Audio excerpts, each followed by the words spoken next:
అమ్మ అంటే మనకి జన్మనిచ్చిన వ్యక్తేనా? లేక మన కోసం ప్రేమగా నిలిచే ప్రతి హృదయం అమ్మేనా? నమస్కారం అందరికీ. వెల్కమ్ టు చిట్టి కథలు.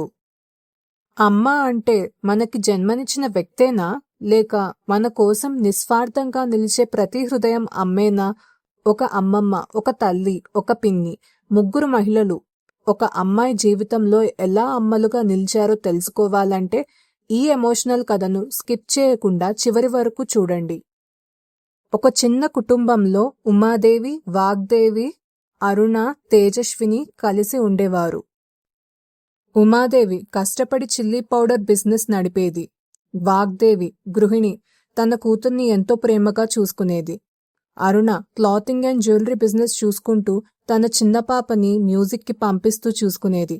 తేజస్విని ఐటీ జాబ్ చేస్తూ తెలుగు యూట్యూబ్ ఛానల్ కూడా రన్ చేసేది. తేజస్విని ఎంత బిజీగా ఉన్నా అమ్మకి కిచెన్లో హెల్ప్ చేసేది. అమ్మమ్మకి బిజినెస్ పనిలో తోడయ్యేది.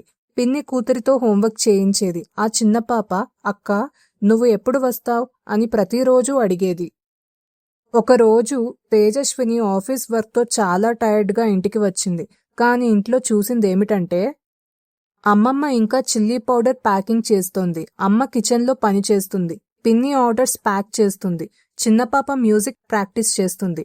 అందరూ తమ పనుల్లో బిజీ, కానీ ఎవ్వరూ తమ గురించి ఆలోచించడం లేదు.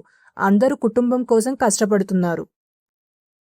ఆ రాత్రి తేజస్వినికి నిద్ర రాలేదు. ఆమె ఆలోచించింది, నా కోసం ఎంతమంది సైలెంట్లీ సాక్రిఫైసెస్ చేస్తున్నారు? అప్పుడు ఆమెకి ఒక విషయం అర్థమైంది. అమ్మ అనేది ఒక్కరే కాదు. ఆమెకి గుర్తొచ్చింది భగవద్గీతలో చెప్పిన భావం, నిస్వార్థమైన ప్రేమ, సేవ, అదే నిజమైన ధర్మం. మన కోసం ఎలాంటి ఆశ లేకుండా నిలిచేవాళ్లే మన జీవితంలోని దేవుళ్ళు. మదర్స్ డే రోజు తేజస్విని తన యూట్యూబ్ ఛానల్లో ఒక స్పెషల్ వీడియో అప్లోడ్ చేసింది. ఆ వీడియోలో అమ్మమ్మ కష్టాలు, అమ్మ ప్రేమ, పిన్ని బ్యాలెన్స్ చేసే జీవితం అన్నీ చూపించింది. చివర్లో ఆమె అంది, నా జీవితంలో ఉన్న ప్రతి అమ్మకి హ్యాపీ మదర్స్ డే.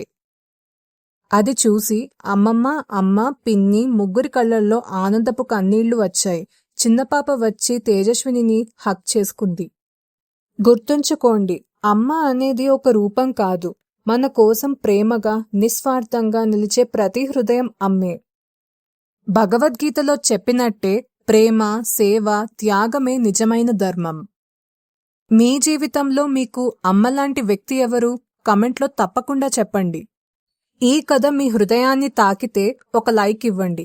ఇలాంటి మంచి కథల కోసం నా ఛానల్ను సబ్స్క్రైబ్ చేయండి. మళ్ళీ ఇంకో మంచి కథతో కలుద్దాం.